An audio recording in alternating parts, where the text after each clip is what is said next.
Hello, my friends. I am here today just to give you a little peek at how I'm using my Hobonichi Weeks. I originally had wanted to film a plan with me video and show you my whole setup process, but then, life got busy and oh my God, life is crazy anyway. So it just made me really happy to go ahead and set up my Hobonichi and then film a video later. That's what I just figured. So I want to share a few things with you. So first, I always have put a little charm, and I hope you can see that there. There's my BTS balm, but you can get these little hooky thingies, and I will put the name of these little things. I've got the clamshell hook, the crab claw hook, but you can just put these little thingies on there. They're supposed to be for like jewelry, which they're perfect for jewelry, but also for the ends of these. So that way I can have charms. And usually I have a new charm every year. This represents the goddess that I am working with specifically for this year, which I'm not quite ready to reveal that yet, but I will at some other point. But this is what I put on here to represent the goddess, to keep her kind of close to me. And then, of course, my beloved BTS balm with that I got from a seller on Etsy. I had this one last year, and so I just transferred it from my 2020 weeks to this one. So those are my absolute favorites. And then this sticker was given to me by a dear friend, Kelly. I just loved that. Love the We Are 7.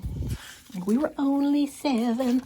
Okay, and so I don't particularly use these pages, but this year I decided to leave them blank. Last year I completely covered them and wrote important information in them, but what I found was that I was hoarding the pages in the back, the blank pages, because I felt like there weren't enough. So then I ended up not using them at all because I felt like, oh my God, there's not enough. So to just kind of to mitigate that for myself, I just left these blanks so that I can look at them. And then from bullet journaling, I've kind of adopted the habit of making symbols, and I hope you can see right up there. So I've got like the completely colored in circle or orange for holidays, the triangle for events and celebrations, for birthdays, the open circle for school, because my son is now in high school, and then a star for events. And so I just went in and filled all of that in so that I could just easily look at this and see when the holidays were for school and birthdays and things. I don't know what I'm going to use this top part for just yet, but I figured that's a really good start. Now, I don't typically move into my weeks until January, but the weeks is set up for you to be able to move in December. I just don't. After 2020, I just really wanted to leave as much of 2020 behind as I possibly could. So I'm probably going to either cover over this and put more information about my key or how I'm using this, or I might just leave it blank. Right now, it's just blank. And then you can see I've already got my January, and I love this. Can you see the sparkle? I hope you can see it's all sparkly. These are foiled stickers, and I've already got February set up just a little bit too because it is the year of the ox. So I actually took some clip art from Canva Pro, and made some stickers out of their year of their 2021, and it goes so well with this. These were actually gifted to me, so I was kind of worried that they wouldn't go well, but looks great. I'm very, very happy with it. And then again, because I'll decorate every month, obviously, but I typically do not move in until January. So These I will go ahead and fill in with stuff that I want to move to the new calendar. That's the way I've always done it, and I like that system for myself. And since it has January, February, and March, and so what I usually do is in March on the bottom here, I will put anything that needs to go into the future months, and just so I already have them known. And then here, because this is my personal and my business planner, and again, I said that I don't move in. I have these 4 weeks that are blank. But what I'm going to do is, and then I have this extra week that I won't do anything with this because this is the start of the year. But I like to break down the goals that I'm focusing on for Goddess Tea House. I like to break them down into quarters. So this page will be for quarter 1, which we're in right now. This will be for quarter 2. This will be for quarter 3. And then this page will be quarter 4. And then that leaves me with, the beginning of the year. So that's how I've gotten this set up. I'm still, as you can see, I'm still moving in. It's just taking me a longer time to move in this year, and oh my goodness, if it's taking you a longer time to move into your planners, that's totally cool. I just feel like, we need to really be gentle with ourselves. All of the rules or the guidelines that we kind of set up for ourselves pre-pandemic, pre-2020 are kind of out the window. So that brings me to the back of my weeks, which I put a little tabby so that I could come to the notes. This year, I actually am going to use this, and you can see, I hope you can see, I've kind of I've done a little bit of whiteout over the ones, over the ones that I will not use. And I'm going to go in what I put in the front there for my key. I will also put into these blank places. And I've also put some of the ones that I already use, like a little light bulb for ideas and suggestions, a little exclamation point for something that's important. I always put I need to fix this, but a question mark for research or explore, or maybe look at it in a different way. And then I always, even in my notes, I draw a book when somebody recommends me a book, or if I'm writing down a quote from a book that I want to look into, I will put a little book and write the name of the book. Okay, so that brings me to my notes, which hopefully this year I will use all of them. So you can see I've kind of already started on putting what I put on every page. So the first page, I've covered up all my passwords here. This is my passwords page. I had put my current medical information here, but I found that I needed more space for passwords. So I'm going to cover that and move that. And then move my current the current medication and supplements. And this page, I would highly recommend because I got very, very ill at the beginning of 2020, like in January, ended up having to have emergency surgery, and it was my gallbladder, and thankfully I'm fully recovered and everything, but that got me to thinking that what if I had gotten ill and incapacitated? My husband and my children wouldn't necessarily know what medicines I'm on, what supplements I'm taking, all of the information that I was easily able to give to my doctor or the emergency room doctor, because I was conscious, but I was just in pain. But what would happen if they, if I was incapacitated and unable to speak for myself? So now my entire family knows that I update my current medications, anything that I'm taking. It's in my Hobonichi. It's 2 pages in, and so that's all listed there. And then I found that in 2020, there were times when it was just too much brain activity to even think of something to take care of myself. So I made an evens and odds list.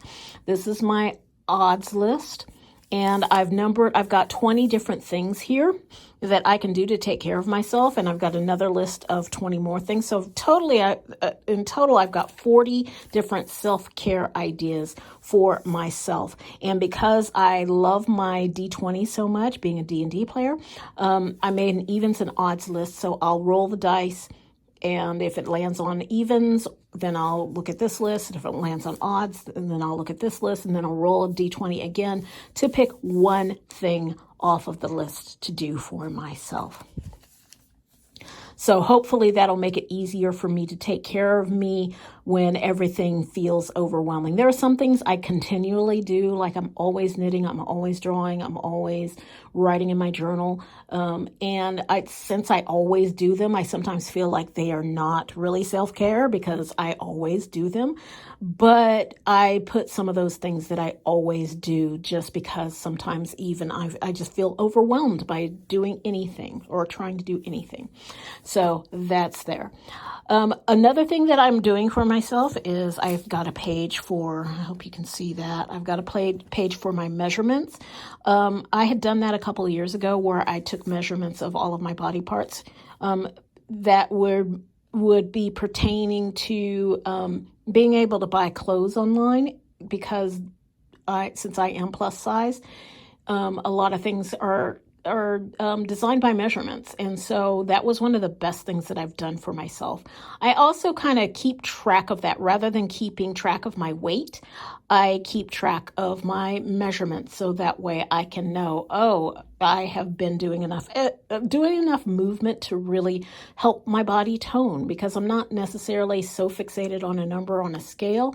And so I had a list where I was like keeping track of it every month. So I want to continue to do that. So I will make a little chart with all of the measurements and I will put those on there. The next page will be for go-to meals, and I hope you can see that. Let me see if you can see that. So one of the things that my family and I do, we spend a lot on groceries, and then we still end up eating out a lot.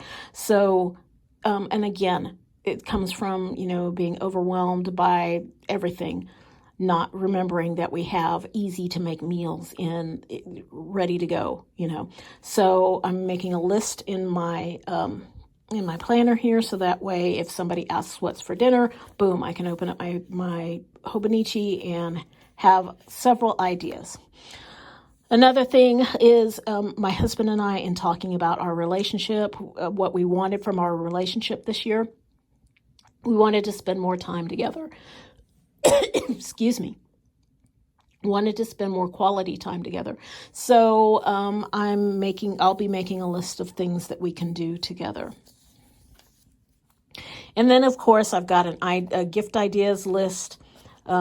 If I see something that I want to purchase for somebody, I might end up making this a 2-page list, but I figured 1 page, and then since I have extra pages that don't have anything, I would add another page. This page I put for courses I purchased. I don't know about y'all, but I love online courses. And I will do them mostly, but there are some that I have purchased and I still have not finished. So, and there are some that were so good that now, after a year or so later, I want to go back to do them again. So I am going to make a list of all the courses that I have purchased in the past, and also things that I want to purchase and participate in the future. As far as the business is concerned, I have a page here to track my social media growth, a page to track the income that I make from Goddess Tea House, and in my 2020 Hobonichi, I have some newsletter and YouTube video ideas. I have a whole huge list that I'm going to move from that one into this one, so I knew I needed a couple of pages there. Even though I track what I'm reading it with Goodreads, in the Goodreads app, I forget which books that I've read throughout the year. So I've actually gone back to some of my old Hobonichis and put in on the blank pages, put in the books that I read for that year. And so I went ahead and just kind of preemptively started a books to read. I usually only have a goal of 50. One year I set a goal and read 150 books. And for me personally, I don't feel like I enjoyed any of those books. Like, I read several books just to be able to say I was reading a book, but me having a great big reading goal really just felt like I was consuming them and not really integrating them. So I usually keep my book reading my book reading goal between 50 and 75 books. So TV and anime. I'm a really big fan of anime, and there are several anime that I'm looking forward to, like Dr. Stone is coming out, and hopefully we'll get the third season of Fruits Baskets, my all-time favorite. And then there are newer series to me that I'm really, really enjoying. Yashahime is one, because Inuyasha was, again, another favorite. So, but again, sometimes I forget what I'm reading, what I'm watching, so I want to make a list here.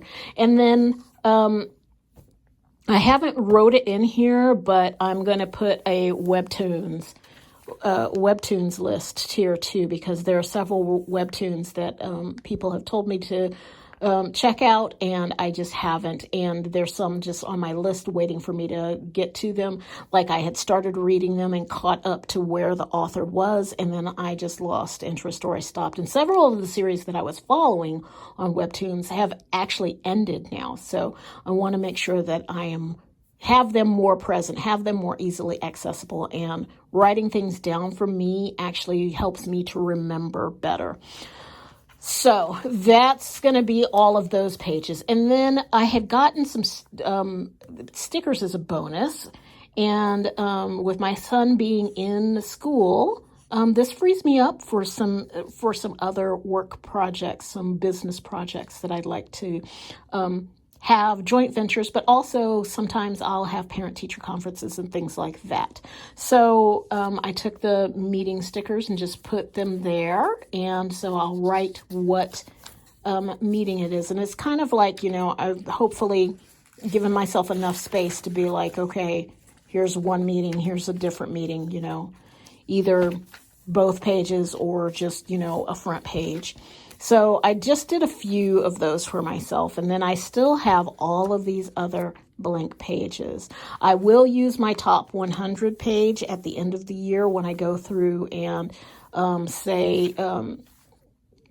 and so I just kind of will use this as a kind of a catalog of the year. Like, I'll do top 10 lists instead of a full 100. So like maybe 1 through 10 will be my top 10 books for the year, or movies, or whatever, top favorite meals, whatever. So there's that. And then, I still have all of these other pages that I hope to fill.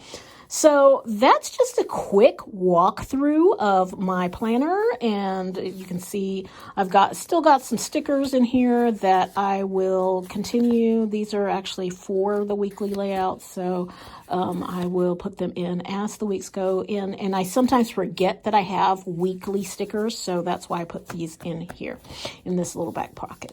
So I hope this has been helpful for you. What kind of lists do you put in your planner? That's kind of what I'm looking for. What else to put in those blank pages? I'm kind of leaning towards just leaving them and letting inspiration come to me when it does. But I hope this has been helpful, and I hope you enjoy this. I will be back very, very shortly here, actually, with a setup of my Cookie Monster. And look at how cute he is with Shooky in the top, Shooky and Cookie. So cute. So this is my